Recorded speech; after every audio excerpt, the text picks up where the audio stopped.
Oh, howdy all, grab yourself a drink, it is time for some PathOfExile discussion. Atlas memories were added in patch 3.19. I've been doing a little bit of a series looking at them. I've already covered Niko's memory of demonic onslaught, but today I wanted to demonstrate Niko's memory of grasping hands. I did a stream where I was testing out a strategy with this, and I found something that I think is reasonable without necessarily being super effective. That is running this on low tier maps. Low tier is actually pretty important in this. The reason for that is that if you go high tier, you'll find that the breach monsters get so many additional bonuses to their durability. The last map in the chain has 120% more monster life for every breach monster, and they're already pretty tanky to begin with, that you find yourself not necessarily able to kill large numbers of them before the breach closes. These breaches open and close extremely fast. As a result, you might find the last two maps in the chain are pretty much wasted if you're running them on high tiers, and for that reason, I think lower tiers is the way to go. I did experiment with using a single Obscured Delirium Orb on each of the maps, and that seems to have fairly reasonable payoffs without being extraordinary. In terms of the loot, I was finding that the number of breach splinters I was getting was something like 40 in the first map, all the way scaling up to 90 in the sixth in the chain. That's an average of 65, so about 390 total splinters, and then of those, 1% will upgrade to full Breachstones. So you'll get something like 1.25 Breachstones per map overall once you count both splinters and full stones, with about half coming from each source. Of course, RNG can be a big part of that. Ultimately, only Chisel stones are worth a lot, although Ulna Toll ones are worth a little bit as well. And when you get an Esh or a Zoth or a Tull one, it's sort of okay. It's 10C drop or so. Anyways, I'll show you the gameplay footage. This is taken from a past stream. It's going to be 3 maps with a number of things edited out. May your Vaal orbs have interesting results. So we're just going to start with Frozen Cabins and see where we go. We ended up in a tier 6, which is what I thought would happen. And we're going to go through this. Low tier, we're using a 0 Voidstone Atlas. Everything's actually pretty smooth there, layout-wise. No truly awful maps there. And now we're going to give this one a shot. So we have to talk to Niko to start the memory. And then at this point, we're going to juice this. So we're going to juice it with, firstly, just the obvious stuff, chisels, alchs. It's 20% pack size is okay. I'm going to throw 1 Obscured Deli Orb on it, which we should be able to do. And then we're going to Vaal it and see what happens. Hey, we went 8 mod. That's what we wanted to happen. Because one of the good things about being at this tier is that you don't really care about 8 mods. Pack size is 43%, that's massive. Quantity is 141. And we got all those extra breaches that are going to be pretty silly. The other thing is that any breach splinter that drops has a 1% chance to upgrade into a breach stone. It may be that the first couple of maps actually aren't worth doing, and we can explore that as an option because the number of breaches keeps increasing the further you get through. So we've chosen to go with Breach as the Delirium reward type for a very good reason, and that is that the 1% chance to upgrade your splinters into Breachstones apparently applies to that as well.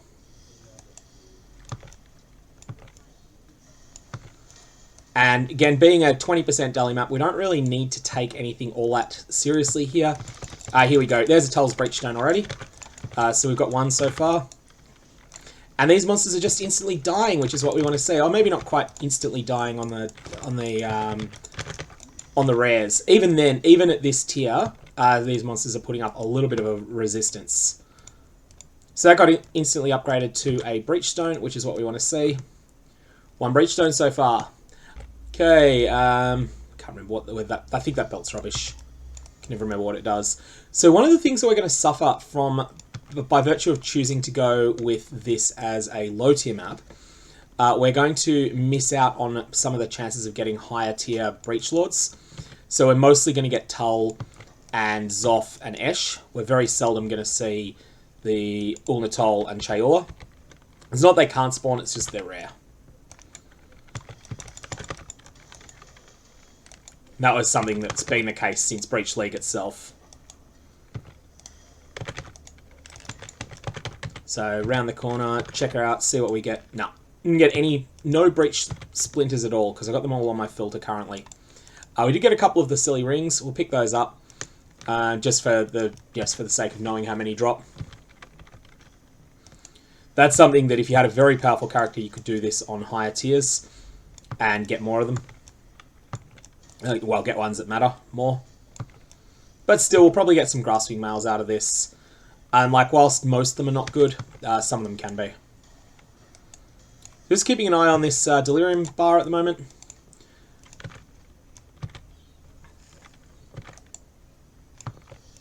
Once that dings over, we'll get a few more splinters most likely. We might get double breach ring instead if we're unlucky.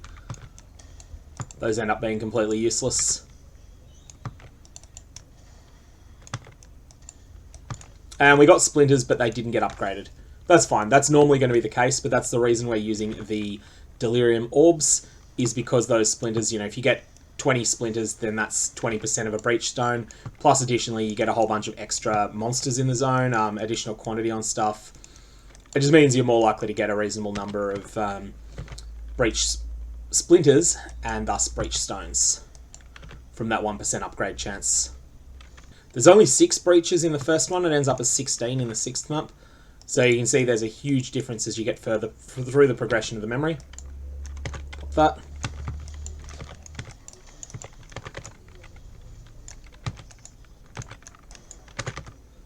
And you really need some sort of chain reactions that kill monsters for you in order to keep up with this, even at low tier.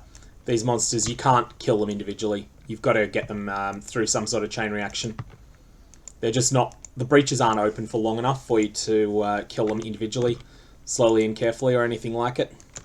Or even at normal PoE speed, it's got to be super fast. I'm proliferating kills through the use of occultist explosions and a Herald of Ash.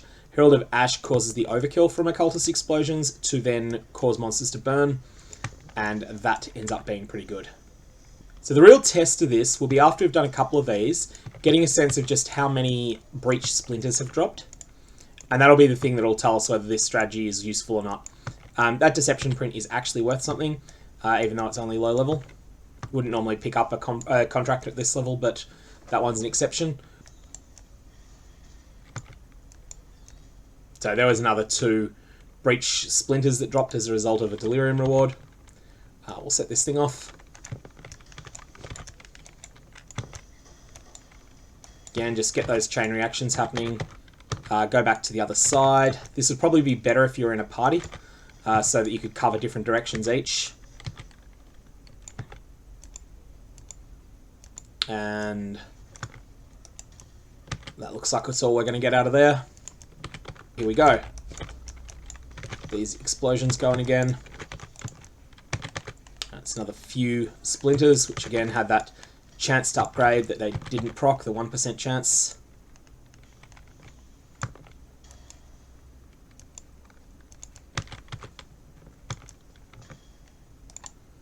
And again, we're just picking up this rubbish because, not so much that it adds up, but because we want to know how much of it is dropping. That gives us a sense as to how well this is working. Whether these memories are, like, whether this idea ends up being good or whether it ends up being a bit of a bust.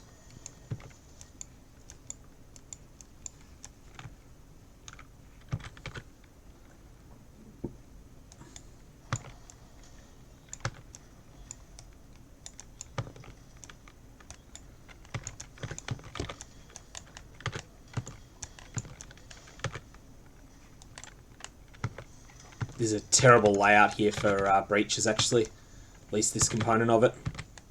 Especially such fast breaches as these. Okay, that's all we've got is just a couple around here. There and there. And then we'll go kill the map boss, which is going to give us 8 points towards one of the grindier challenges. The one that's to kill map bosses with 6,000 total map mods on them. Chisel up. Alch. Possessed is fine. Actually, it's kind of a nasty boss for it, but that's okay. It's low tier, so we don't care. 20% Deli, and we will Vaal it and see what happens. Hey, that went 8 mod. Nothing real sketchy on that, actually. That's all fine. Here we've got 8 breaches instead of the 6. Basically the same deal, just more of it. Breach monsters are starting to get a bunch of extra damage now too. And we'll know by the end of this, this memory whether that seems to be the case or not.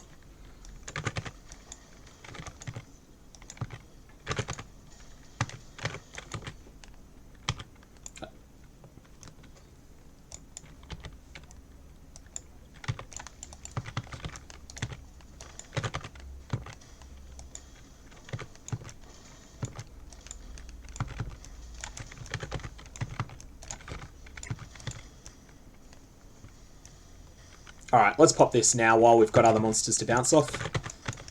Chayola.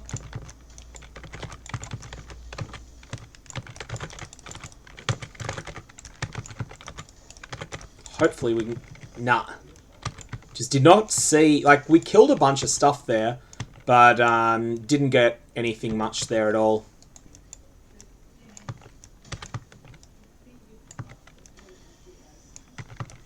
Oh, I didn't actually mean to hit that then.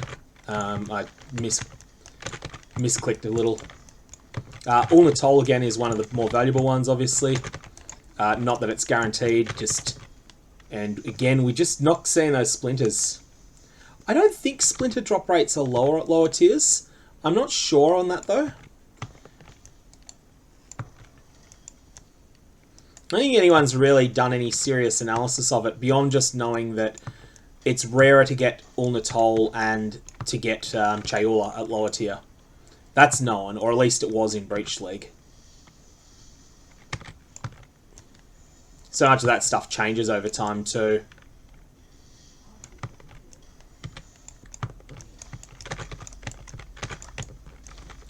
Like the Memory of Harvest is... Oh, there's an Ash Breachstone. So there's our second Breachstone drop. And here we've got a terrible layout.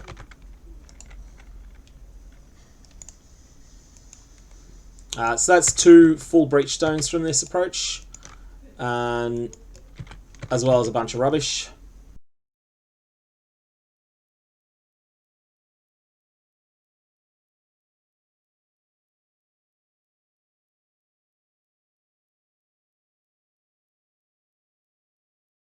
No, it's tier 5. We've got one more after this. So firstly, we'll chisel it. Good map tile set for breaches, definitely. Magic monsters, yeah, that's all good. Quite okay with those mods, but we're going to Vaal it anyway, see what happens. Excellent, we've got some extra juice on it. Yeah, it's Escher's rares that I think are the really brutal thing at the moment. Like, just because they're so fast attacking, there's a bunch of things that can make them really scary. Esh herself is no joke either, though.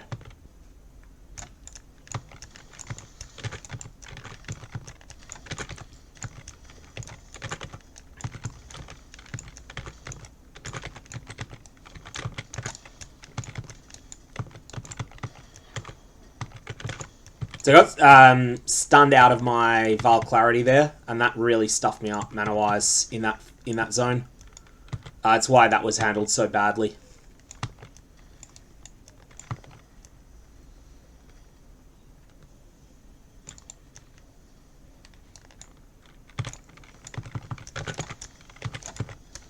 Got Vaal Clarity up now. That's what we needed.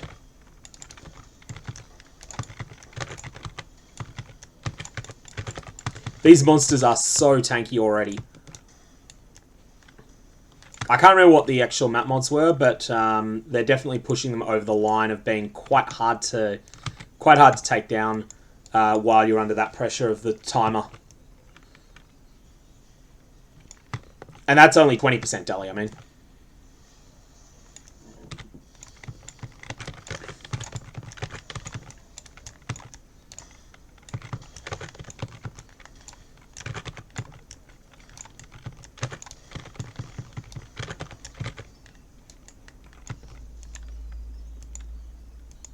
Okay, grab ourselves a few more drops, but nothing of note. Currently recharging up the Vaal Clarity. I'll pop before this.